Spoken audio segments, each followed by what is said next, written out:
let the show begin, as we will say. Thank you everyone for joining us today. Welcome to Rattlestick and our virtual Salon series.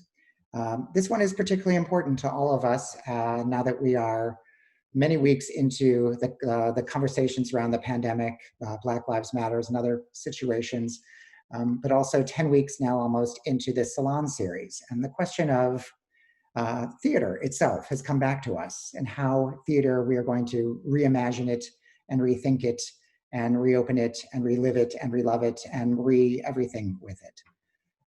We've invited today 5 super distinguished and exciting art directors from various theaters around the region to join us. And I'm going to open it to them shortly and ask them to give a little background about themselves. You'll see, if you go to the Rattlestick website, some background on them in the chat box, which will show up on your screen if you open the chat form. You'll also see information being posted during the conversation, including questions from you, information from them, and the like. So please feel free to utilize that. But first and foremost, thank you again for joining. Opening up now to the panelists.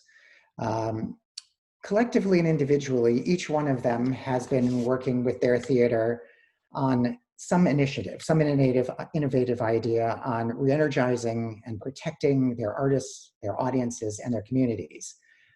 Going around my Zoom room, I will have them introduce themselves, and I'd like them to mention at least one of the ideas that they've been working on, and I'll call a few out so that when we get around the full 5, you'll hear what's been going on in many of your organizations and the like.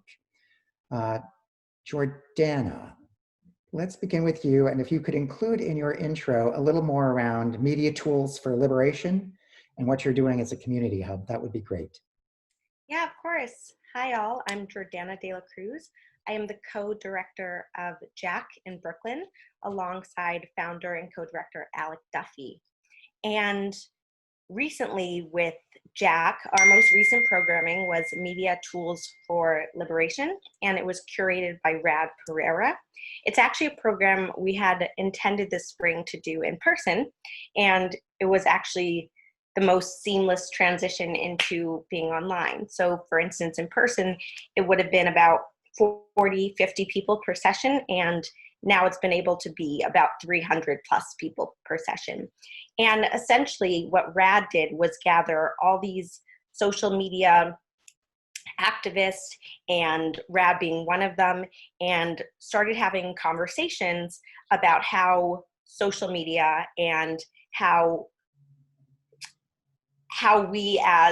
the younger generations can be active right now in a way that doesn't necessarily have to be in person, which is a huge deal right now in terms of, if you can't show up outside, how can you continuously be active, continuously having these conversations, continuously making materials, sharing materials, connecting to others in different states, cities, and such.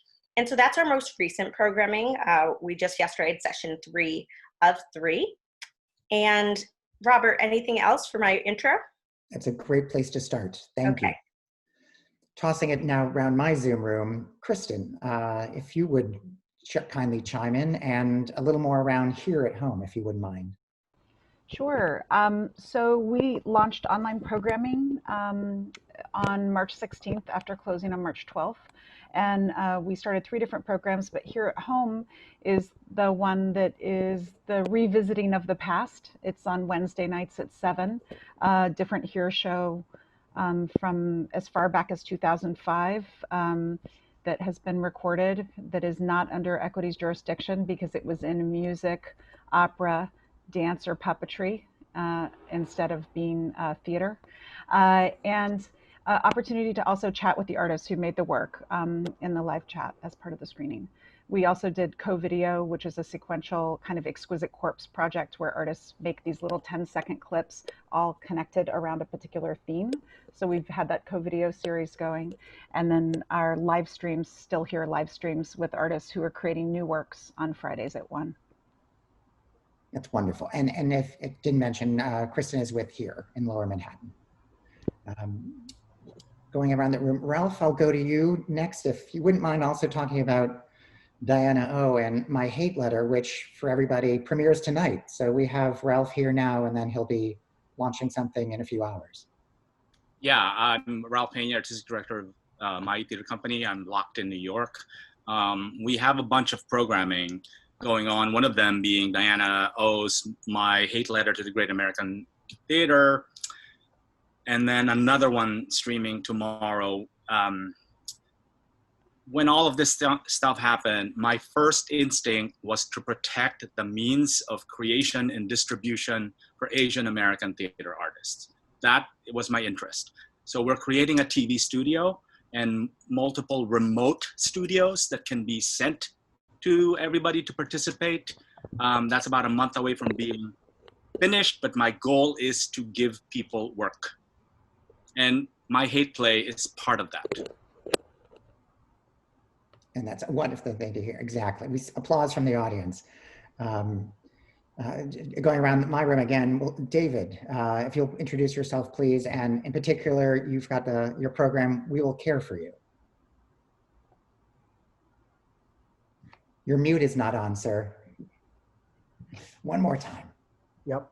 Yeah, I'll return to the theme of me being technically inept in a moment. Having established it so vividly. I'm the artistic director of Target Margin Theater. Thanks, Robert. And when the lockdown descended on us all, the We Will Care for You program evolved a little more slowly for us, because the first thing that we decided to do was not rush to anything, but to try to step back and reflect on that. And that's important to say, I guess. We Will Care for You is the name of the program. And there are a couple things I can tell you about it. One is we mean it. It's intended sincerely. I want to also shout out to my associate, Mo Yosef, who is on this call, actually, because we talk very intensely about these things. And we were doing various things, but he actually is the person who put it together, noticed a number of things the company had done, and lined them up in this way. And so it was very much a collaborative genesis. And it's a mask delivery project. Our designers started making masks and reaching out to various people in a small way. And what we decided to do was take orders for masks, ask people for voluntary contributions, which were then relayed to the designers, again, in the spirit of Ralph, who's just trying to help the artists work and keep people going. And I know that Kristin feels the same. I see her nodding, and I'm sure we all do. So we could take that good work that designers associated with our company was doing. We could get people masks at a time when they actually needed them. And for every mask that a person ordered, we gave one to a local Sunset Park service organization that was delivering them to mostly immigrant populations in the neighborhood. And then Mo and I personally got on our bicycles and rode to the homes or destinations of the people who had ordered the masks and delivered them to those people. And that's important to say, because the idea is it's not exactly a performance, but it is the performance of a service.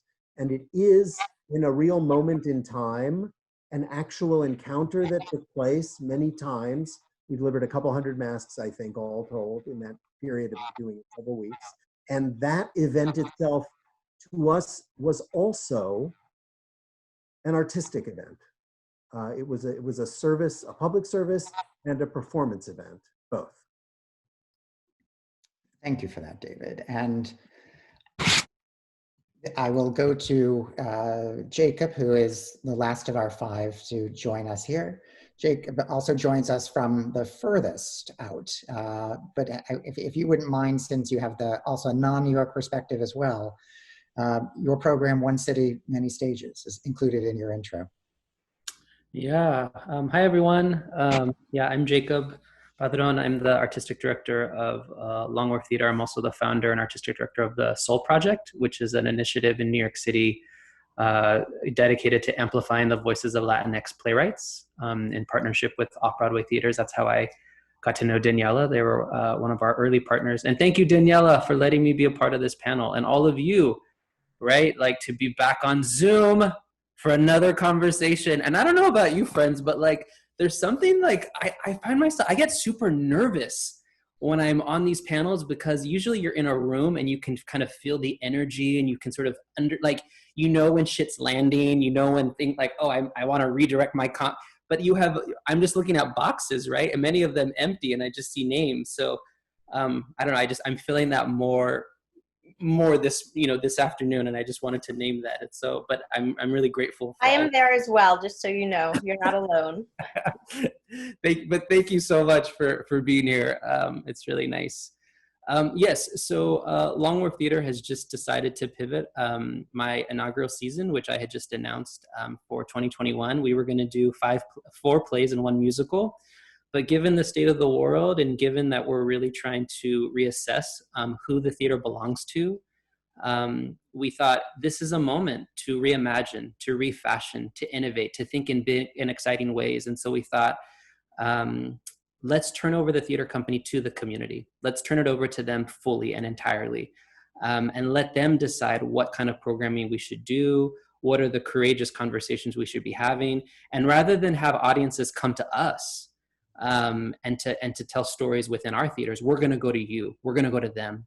So the many stages piece is that we're going to work in partnership with different organizations all throughout New Haven, and create stories and conversations. So some of those stories will happen in libraries, in rec centers, in schools, in homeless shelters, and then like also in parks. Like we think, why not do some site-specific shit as well? So just really trying to think outside the box and really trying to figure out how Long Wharf Theater can be a part of the connective tissue that brings all of our neighborhoods together, especially during a time where there's such civil unrest.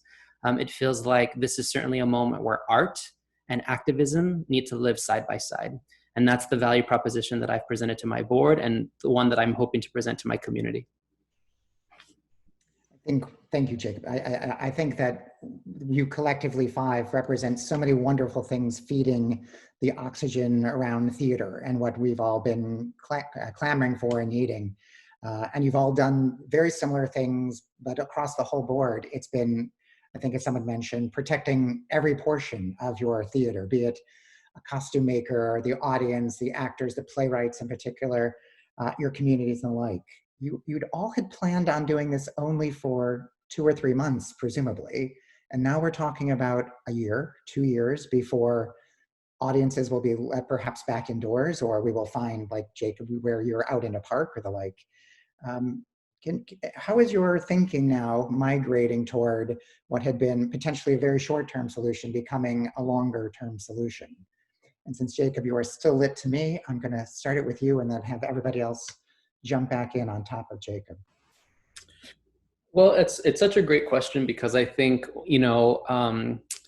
I think that there's just, the invitation is one of reimagining and making sure that whatever you come up with can actually continue to feed the theater company past COVID-19. And so for Long Wharf, really trying to get real clear on our values and making sure that our values continue to stay center.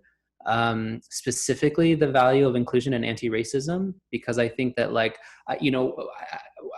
I think we often have these flashpoints, and these flashpoints galvanize a theater, galvanize the artist, galvanize the board, galvanize the community. And how do we make sure that it is a sustained commitment? So that's the piece that I'm really thinking about. So One City, Many Stages, while that's going to be the model for 2021, I think the values that are illuminating and amplifying and feeding that model, I think will continue to serve us in future years as we think about the longevity of the company. Ralph, I see you nodding, and you've also have the extra challenge of the racism facing the Asian American community. Is there, what is your immediate conversation, and where do you see the next couple of years? I grew up or spent time under a dictatorship in the Philippines, so I knew this. I always planned for the worst. And I thought this was going to last a little longer than 3 months or a year. I also called friends in Asia who went through the SARS epidemic and I tried to understand what that was like. But I knew this was going to be a little longer than 3 months. So that's why we pivoted to digital work. I don't know what I'm doing, and I don't know if digital work is theater, But right now, again, the goal is to get money into the hands of artists. There is a ton of negotiation going on with the unions. We're trying to wrap our heads around that. But yes, and racism has always been there for me. It's not something new. And that's part of the work. So, when people are suddenly onto racism, it's like, oh, welcome to the party, right? But yeah, I'm planning for long term. Kristin. Yeah, in the first period, my objective, as Ralph and David both spoke about, was to figure out how to employ artists at a time when they've all suddenly lost their gigs and they don't have regular jobs. But it was also to find a way to play a role in our community's lives at a time when we all felt incredibly isolated. And I feel like what we've been doing has been really successful in both fronts. We've paid 375 artists in this time frame, and we have we took part of the emergency money that we were given and we paid artists with it. I felt that was really important, that it not just go to shoring up the organization, but that it be shoring up the artists that are at the core of our organization. But as I look now at this next, what I'm calling the in-between period, the lockdown is starting to open up. We're in phase 1 right now and we're going forward, but we're not going to be in theaters. And so what does this mean? So I've been talking with all of our resident artists and given them new commissions. Some of them are choosing to make work in the digital arena in a variety of ways. Some of them are choosing to do in person. So we'll have our first in-person thing at the beginning of July at Greenwood Cemetery. It's an audio walk that's tracking prominent African-American people who are buried there. And it's a story that is trailing that in Greenwood and in Brooklyn. And we'll have one in a garden in Bushwick in August. I'm in negotiation with Times Square Arts about possibly doing something in Times Square. So they'll all be outdoors, socially distanced for small groups of people or for very spread out people. And the performers are all separated in safe ways, or there are non-performers like the audio walking tour. So it's just very interesting to think in a different way about art making, and to think that here is not at 145 6th Avenue in West Soho or Hudson Square or whatever you want to call our neighborhood, which is constantly renamed, but here is in Bushwick, and here is in Greenwood Cemetery, and here is in Times Square, and here is in Spanish Harlem.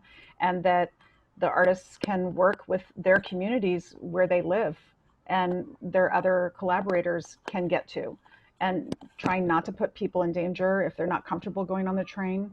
If you can't walk or bike there and you don't feel comfortable, then don't go, So it's a really interesting brain puzzle to think about. David, where do you fit into this? Well, I with enormous sympathy, I hope, with the people who are speaking. I mean, I think we all feel the same. I will say, I feel like an advantage I have noticed that smaller companies, such as I run, and some of the rest of us do too, are in a way at a wonderful advantage in this moment. We can be nimble and flexible. We don't have the kinds of gods to serve that sometimes larger institutions do. And really, in the end, the mission, certainly for us, is always to reimagine what a theatrical event can be, how it can happen, where it can happen, what the timing and the shape, to question all of those assumptions. And in that sense, the challenge of this moment is just a radical version of the challenge that we say we want to embrace every day and always have. So that, to me, is an exciting thing, and in a way in which I feel like we're well positioned to create those kind of events. And the artistic imperative to reinvent that becomes one and the same with the community imperative. There is no difference, or there ought not to be a dichotomy between those things. So that, and that's the way we're always trying to make it. So, like sometimes in these conversations, people we tend to sink into framing it as we're trying to get through this period in some way. And people say things like, oh, I'm afraid nothing will be the same, or I'll lose these other things. My Lord, I'm afraid that things will be the same as they were before the pandemic. Do you know? And what excites me and our company is to figure out ways to make them keep changing in the most vibrant and enriching way for all of us, whether that's the community on my block, or by the cemetery, as Kristin was saying, or in the library, as Jacob was saying, or through, you know, digital platforms, as Ralph was talking about. But that remaking that event and that relationship is where I hope to live every day. There's an old adage of never not taking advantage of a crisis. That if it's throwing something at you, use it to break something else, or to bring something else together. So in some ways, it's a form of silver lining, and I think you've highlighted a few. The other panelists, silver linings that you're seeing, and Jordana will. Yeah, Robert, I'd actually like to definitely touch on silver linings, but just to join in on the question you were just asking in terms of like, how are we pivoting to the long term? I think that, I don't know, something that I'm passionate about is that this is not new for us. I think that the quarantine aspects completely, but in terms of, I feel like a lot of these responses are about the continuous murder of Black and brown and trans bodies. And I feel like the work at Jack, that's always been a core in the work, and anti-racism has been a core in our work. And if anything, this is an opportunity where people are actually paying attention, and it's an opportunity for us to be real loud, and for people to actually pay attention, and for us to actually give shout outs to all y'all who are actually doing the work and have been doing the work. The nimbleness we have is such a gift. That's a silver lining. Our ability to say, oh, okay, this is happening next week, we're going to do this other thing, and not have to get approval by 75 people. I just think it's, in terms of, I think it's important to not always think about this as this new adventure, new opportunity of how we can make change, because if anything, I think it's a wake-up call if you haven't already been doing so. But in terms of the quarantine aspects, the limitations on distance and such, I think for Jack, it's really allowed us to take our partial focus on immediate surrounding community and make that a main focus. So although that's already there, was not nearly as laser pointed, zoomed on than it is now, because it's all those within walking distance are the ones we can be the closest to. And it's like, if you're not making art for your community, what are you doing? And this really allows us to constantly ask that question, which we were asking, but we weren't asking it nearly as frequently as we are now. You've been super eloquent on a related topic that goes back to what we've all just experienced in the last week, which is many promises are being made by many theater companies. We all went dark. And the question is, how do we, over the next 2 to 3 years, since we're on that topic, how do we remain accountable to those promises we've made? Could you start that piece of a conversation? Because I've heard you say such beautiful things about it in the past.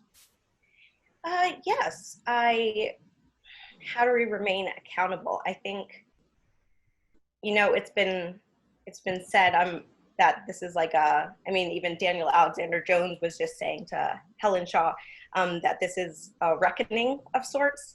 And I think that's a beautiful way of putting it, because I think that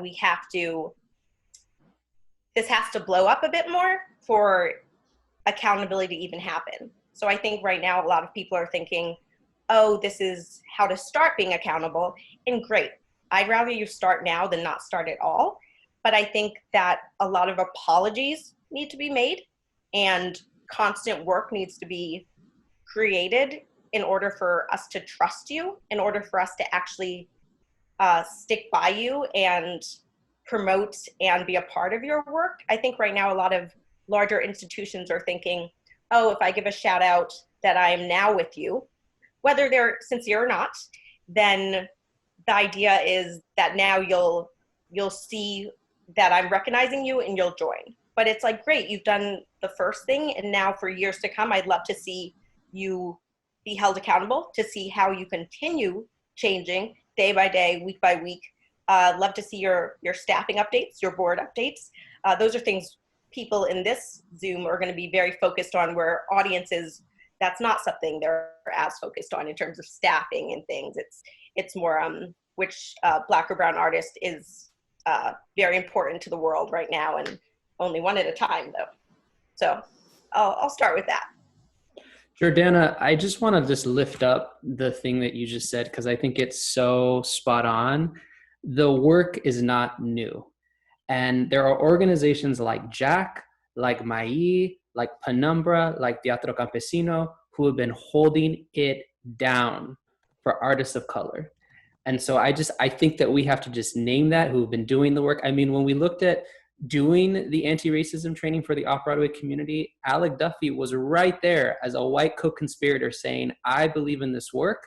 I know that there needs to be a reckoning. I see the way in which I have been complicit and other organizations have been complicit. I mean, I really appreciate you naming that, because again, it's a flashpoint that we're having, and how do we make sure that it's not an empty moment, but a sustained commitment.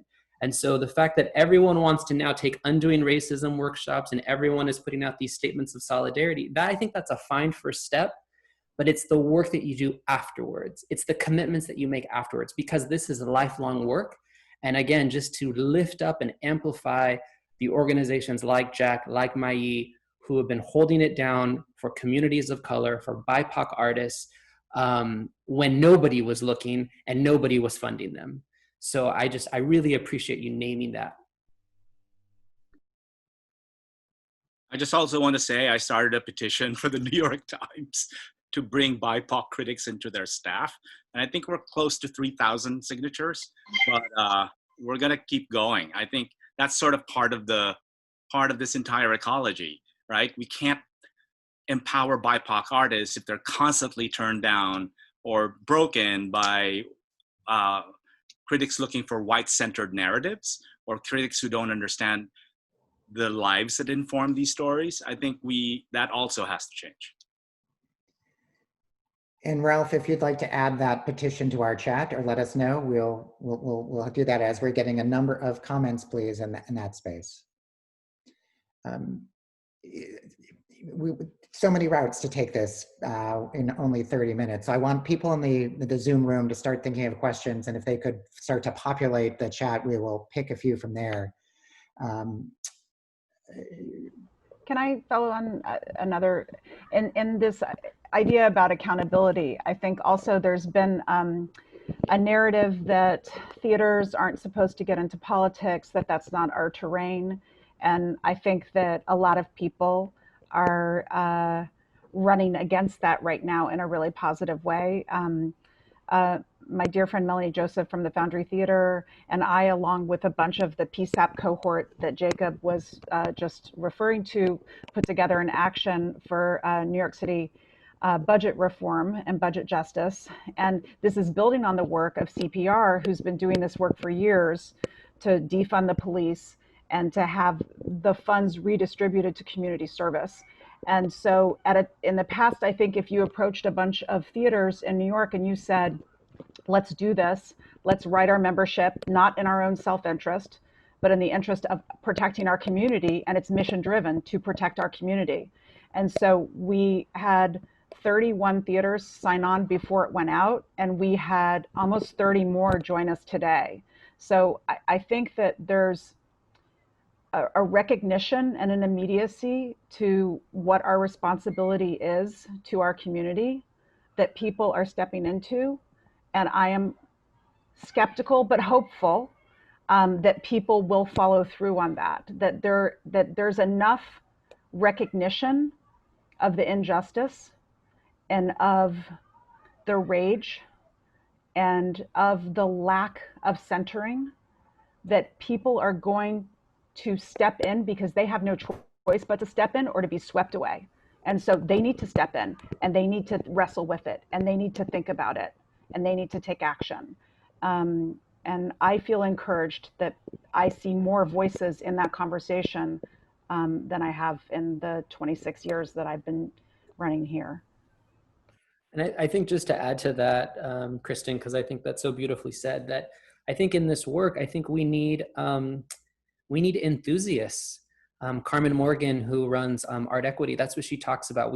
That in order for this work to really advance, you certainly have to meet people where they are, and it is a lifelong journey. But I think the more that we can have people come to this work enthusiastic in the fight for social justice, enthusiastic in the fight for equality and equity, and the commitment to anti-racism, we're going to be a stronger American theater. We're going to be a stronger community. And the thing that I often say to my community here in New Haven is that I don't have all the answers. You don't have all the answers, but together we will discover what those answers are. And I think the other piece that I want to lift up is that I think when people think about the work of anti-racism and anti-oppression, that it's all just so difficult and so oppressive. And that is in fact true, because this is about people's lives. But the work can also be incredibly liberating and joyful. How do we actually lift up the work of joy in this process? Because I think that we can't let go of that, right? That in the work for liberation, in the work of creating a more just and American theater, that's incredibly powerful, and it can be joyful work too. You inspired me, Jacob, to jump in and shout as well, because I really believe that's right. Like sometimes, especially white people, I think feel like, oh, I don't want to deal with this. They just don't want to deal with it. And part of the response to that, only part of it, but part of it is that joy, is that, no, this is a fantastic opportunity for all of us, to make this world that we're in, this community that we're in, wherever we are together, to remake it and make it more healthy. And I feel, Jacob, what you said very strongly, like, no, that ought to be a joyful thing. And for heaven's sake, it's such a positive mission. I mean, it's immensely, the vision is so generous and positive. Come on.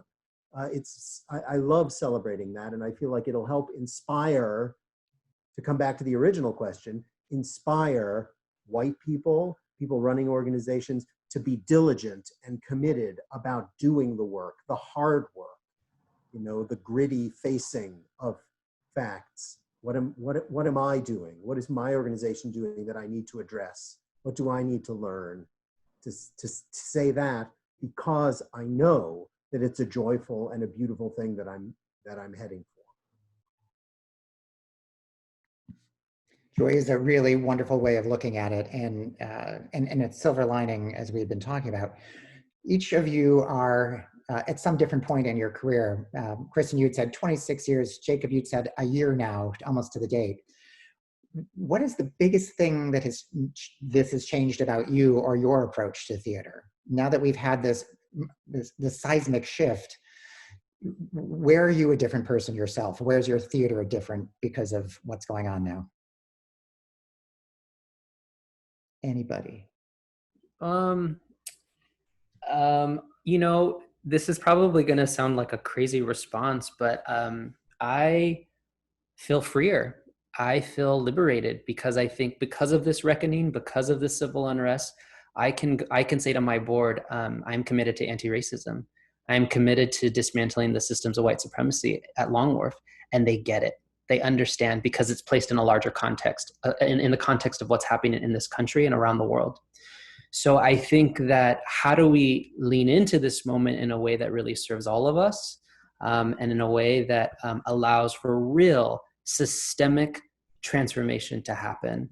I think that when I first came into this job as a new artistic director, there's no playbook to how to be a good leader and how to run a predominantly white institution, especially one like Long Wharf that has kind of a storied history. It's been around for 55 years. And many of you on this call know that, the reason I'm even in this job is because of the former artistic director being fired for allegations of sexual misconduct. So I walked into an institution that was incredibly harmed, that had a really difficult culture, that had really lost its relationship to its community. And so I think, given COVID-19, given the civil unrest, just given the state, I feel like there's a kind of invitation, again, that word that I've used before, an invitation to reimagine, to refashion, and for me as a Latino, as a person of color, to step into my full humanity, and for that to be a thing that is celebrated, and not feel like I have to shelf that in my work of leading this theater company.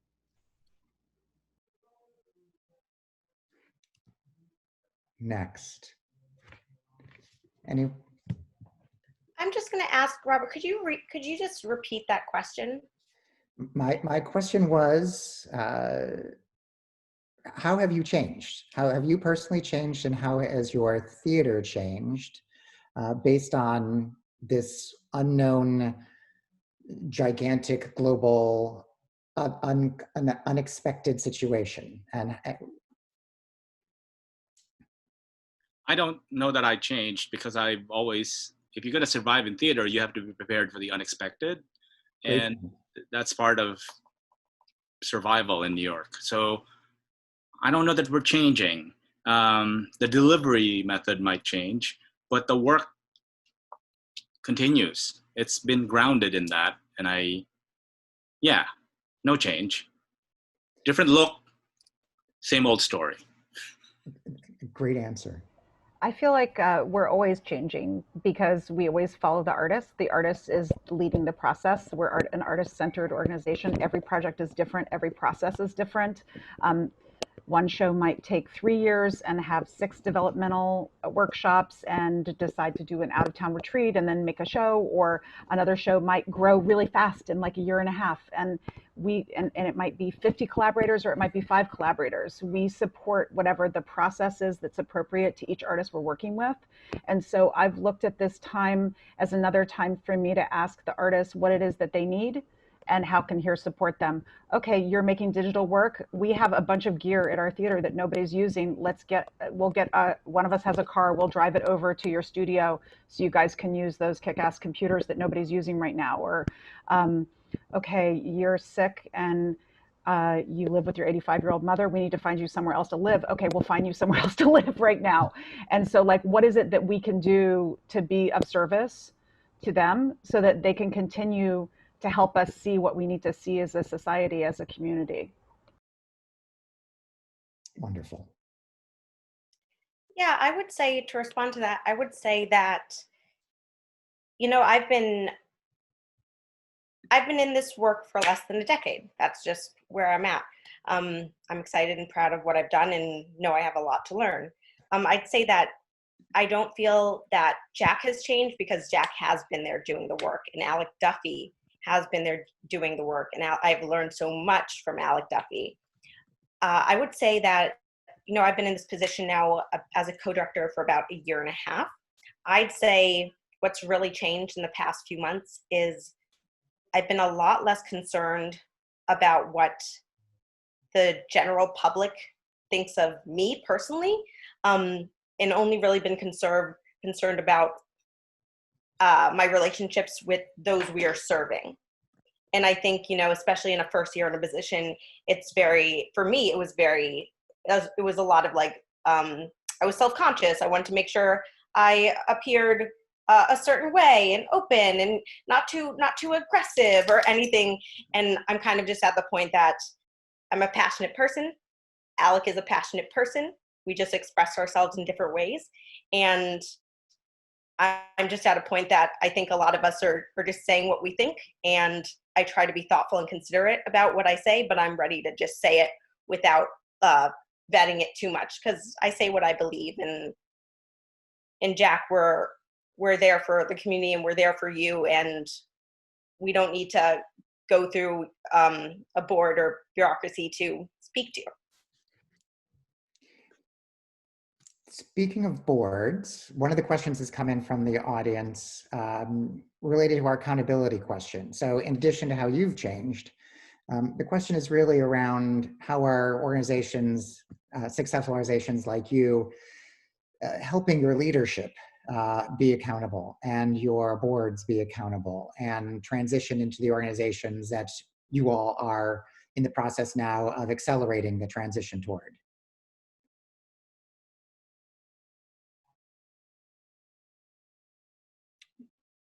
I'm going to throw that one to David since he hasn't spoken in a minute. I'm happy to speak about that. I have to also say, I wanted to whack at the change question because I'll tell you a few things that I see have changed that I can't resist saying. One is that this is just what I've experienced. More conversations like this with my peers in the field, like more collaborative spirit and open communication about big things in the field, and I'm enjoying that. I absolutely experience the fact that the context allows a more aggressive and honest kind of conversation about issues of social justice and racial justice especially. And the context has absolutely buoyed that and made it much easier to address those things. They're undeniable, come on. And I also feel the enormous, the so much flux and change. As Kristin was saying, we're always reinventing the process. I also feel that way. And so I feel like this is just a really radical version of enormous potentiality. Stressful, challenging, not easy, hard. Certainly I have days when I'm not feeling so energetic about it, but enormously exciting and inspiring in terms of the potential of that kind of just shake up of so many things all at once. It feels like a huge moment, and that's thrilling. So my board, I'm trying to, it's good because I have a small board and they're not, I need to hear from other people on this panel, but I'm just beginning to, we had a board retreat just in February where I was starting to introduce some of these questions and challenges to them. And I felt like, wow, I have a lot more work to do just to begin to open up my board's engagement with some of the issues that I think that we're facing. So I'm in it, but my experience is early in this particular moment with this version of my board. So it's, again, the best thing is just being able to confront them with that conversation. And I think Jacob was saying this, and it's much easier to push those issues to the front and say, look, we have to address this. And the answer has to be, yes, you're right, we have to. They know it, they know that. I no longer have to fight that battle.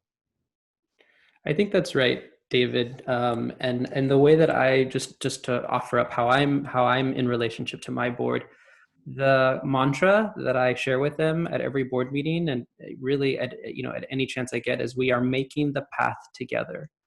We are making the path together, meaning I want to invite you into the process. I want you to be a thought partner. And it's less about you writing a check and more you amplifying the mission and vision of the company. I think that the most successful boards are ones where the board members actually share the values of the institution. And I actually just spoke about this recently at the TCG National Conference. And I can just offer up what I shared on that, panel where we talked about what makes for a game-changing board or a change-making board. And I said, one, it's about the value alignment. I think that that's really important. I think two, that a board, they have to be thought partners rather than roadblocks. Three, the board is deeply invested in the success of its leadership. Four, the board is deeply invested in creating the conditions that allow BIPOC staff members and artists to be successful and to be seen and to be celebrated. And I also think it's really important when we talk about how we want to diversify our boards to dismantle the mythology that there are not people of color with resources, but also to change the conversation that being a board member doesn't have to just be about writing a check. So I think there's an invitation to refashion what a board can do, and also to, I think everything that I just listed here, let's have that conversation with funders too, because funders are also, I think that they've been behind in a lot of ways in terms of how to engage in these difficult and courageous conversations. I think that there are some foundations and boards that are really that are really ready, and we need to enlist them as thought partners as well in our evolution. Just to echo on a couple of those points, I really agree with so much of what Jacob was just saying. We had done anti-racist work with our board, with our staff, and with our artists, but never together. And so before COVID, we were planning to do a session all together with all three groups. And it got delayed, but we've decided we don't know when we'll be together again, but we're going ahead with it in August so that these three groups of stakeholders can all really hear each other's views clearly and understand where there might be a misunderstanding or reveal a schism or reveal where they're perceiving the theater's values differently. I feel that all three groups are deeply invested in HERE's mission and in our values, but I want to make sure that everybody's on the same page about how we implement those values. And so I'm really excited about the opportunity to have that conversation together as a group. Further, another thing that we've done because of our value on what artists bring to the conversation is we have a board that includes artist members and general members, and the artist members do not have the same giving requirements as the general members.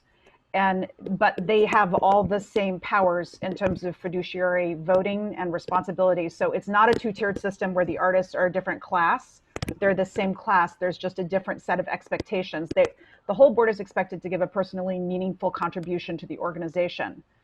Personally meaningful. But the artists, there's no threshold on what that is in terms of a cash dollar amount. I just was, having a board that actually buys into the mission, supports it, was critical for me because the first thing I needed was money to retain staff, even before I knew that there could be SBA PPP. So the board committed to paying the staff salary. I'm answering a question here, the entire year. And so because we got PPP, that just got extended even more. And they agreed to release, an amount from the endowment. We have a little small one, nothing big, to allow me to buy equipment to create this broadcast studio. So without a board that sort of understands what we're trying to do and the people we're trying to empower, I wouldn't have been able to do anything. We're too small for that. Yeah. On the opposite side, there's a question-ish from the audience regarding how you're doing this with your staff as well, and how you're protecting your staff, how you're incorporating your staff. Kristin, you mentioned the sessions. The other side of the equation, how are you getting them aligned and accountable?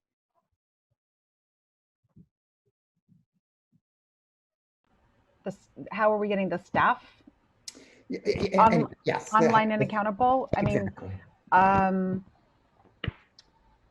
We're doing a bunch of different things. We have a white affinity group and the people of color don't want an affinity group, so they're not having one right now because they're like, we're already doing this work. We don't need more time right now. That's how they feel. But the white people have a lot of work to do. So the white people, we're meeting every week and thinking about how we can change ourselves and how we can acknowledge the racism that is inside of us and how we can stop that practice, how we can stop white supremacy culture in action in our meetings, in our interactions with each other, and really, trying to step into that. So, I mean, that's our staff, I feel like is openly talking with each other and openly addressing it and openly discussing it with our artists. It's not easy. These conversations are never easy, but these conversations are, as Jacob said, there's a liberation that is coming through the process, and it's essential. Any of the other panelists want to add to that, or should we go to one more question from the audience? And we're getting close to the end of our hour, so I will also go down that path as well. Well, how about that then? Next question, and perhaps the last one, depending upon everything you've said, the five of you, has just been so inspiring across the board in terms of the mission, the product, the artists, the community, your colleagues, the collaboration amongst everyone as a whole. A lot of our audience here are theater lovers. A lot of our audience are theater members. Since this panel is about imagining and inventing, what one thing or two things, whatever comes to your mind, and we'll do a speed round, what do you see out there that's really exciting to you that we should be paying attention to? Whatever party it happens to be. And as you will, we have the audience here to drive some continued excitement, some oxygen, some energy to the theater world as in general and at large.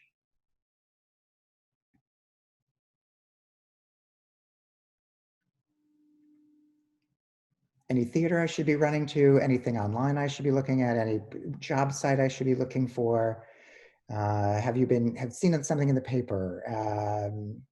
What something out there that in addition to all the wonderful things you're working on might be that it's not coming from this group or something we should be paying attention to? I mean, just to start the We See You petition.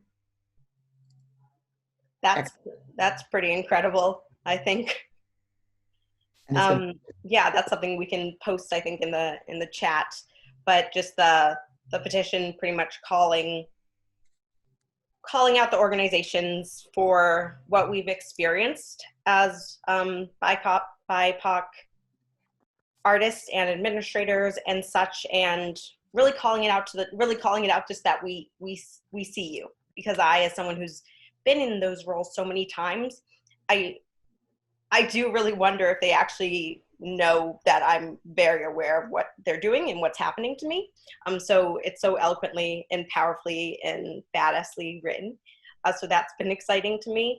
I'm also really following these artists that are protesting and are out there on the streets, and those who, when they're not out there on the streets, are perhaps making signs for people to be able to pick up, or organizing for bail funds.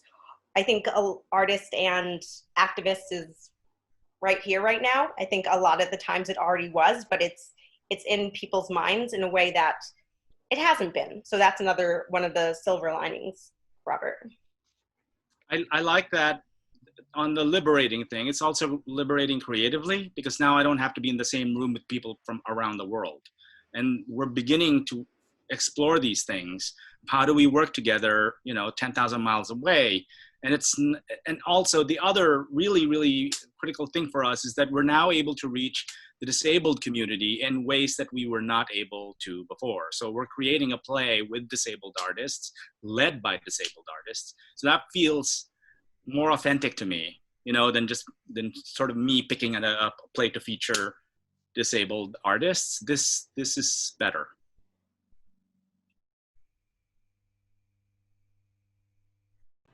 I've been inspired by how we're relying on each other in a different way as a theater community, that we are meeting with greater frequency and sharing very openly with what our struggles are, sharing what opportunities we hear about. We have an artistic director Slack channel that people are posting things on. We have an artistic director's breakfast that's it used to be like once a month, and now we're doing it every 2 weeks. The PSAP group, the cohort of about 60 of us that got together originally 3 years ago, are meeting more frequently. Every day at 3 o'clock, there's the call with hundreds of organizations.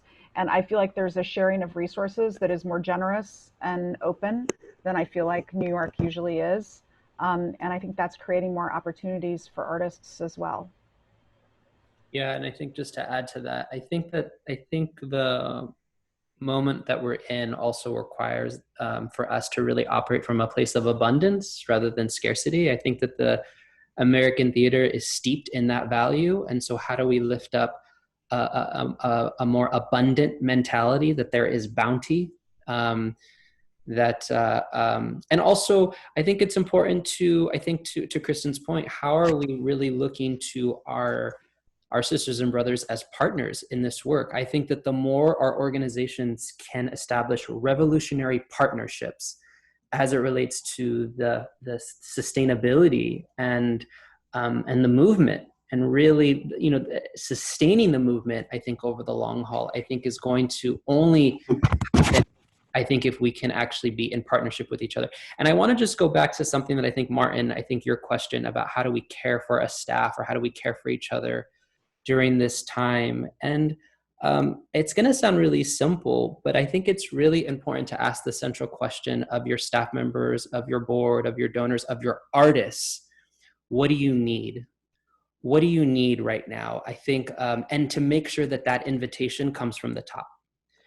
So that's one of the things that I feel like I've been doing. I've been making sure that I'm on a ton of Zooms with artists that feel like Long Wharf is an artistic home for them. And then I've implemented twice a week where I just get on a Zoom call with everyone on staff at Long Wharf. And and I basically say, you're the agenda. I am here as the artistic director to listen with my mind and heart open for you to tell me the shit that I need to hear, and how do we make the path together.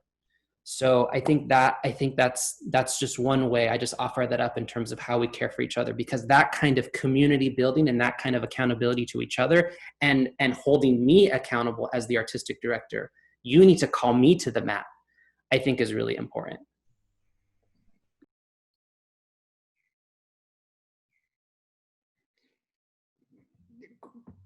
I just want to say I'm hyperventilating because I'm looking at David Greenspan and I'm a huge fan.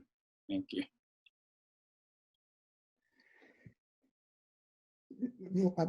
Last question, then, since it's coming from the audience in particular, there's a question or two around, a complicated question around the economy in theater, which I don't know if in the next couple of minutes we have a time to get to, unless someone has a point. And I saw, Jacob, you had read Abner's question.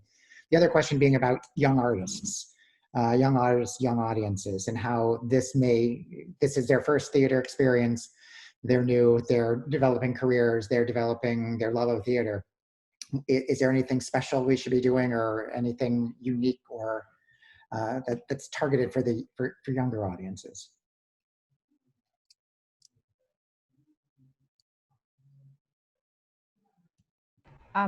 I mean, the financial model question is obviously of great urgency to a lot of theaters who don't have the ability to earn box office right now or to use their theaters in the way that they're used to. I think we're just having to find other means of thinking about how we communicate the value of what we're doing. We're thinking much more of a like pay what it's worth model, and seeing how people will give on that. Yeah, I think that this time period is incredibly challenging, and there's no easy answers. And I'm sitting with different people on my staff every day trying to figure out what economic models can work.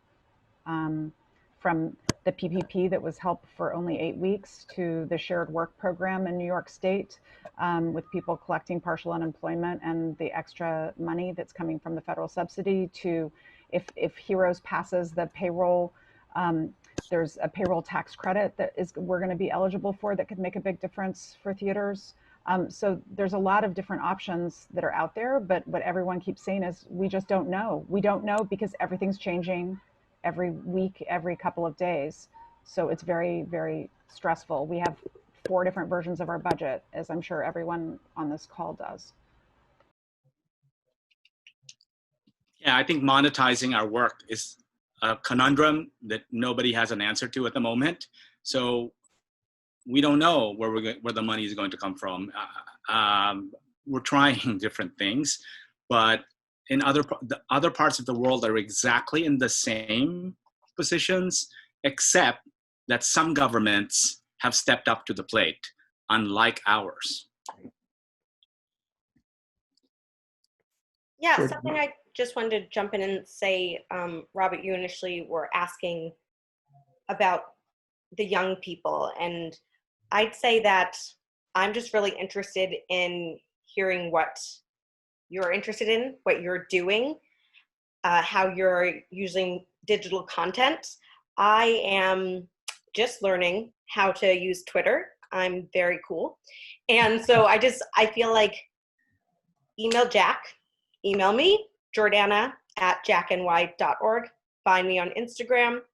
And I just want to know what you're doing, because when we figure out this financial situation, I want to know who I should be talking to and checking in from the younger generation.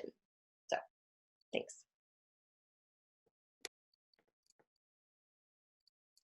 Wonderful. It's been the five of you have been leading such a tremendous effort and are so, I think the word we've heard today a few times is bounty and abundance. And we have been blessed with a bounty of love, compassion, intelligence, strength, rigor, truth that you've all been providing us. And I wanted to say thank you for all of you again, and I'm glad that this has started another form of collaboration. This will be made available, this recording, for everyone as well. We'll continue to put people in contact with each other as need be, and on behalf of Daniela and Rattlestick and the team, and all of your wonderful theaters, Jordana, Kristin, Ralph, David, and Jacob, bless you, and let's look forward to working together and seeing what you're doing individually as well. Thank you. Thank you, Robert, for facilitating. Thank you so much, Robert. Thank you, Daniela. Thank you, Robert. Thank you, Daniela. Thank you. Thanks, Al.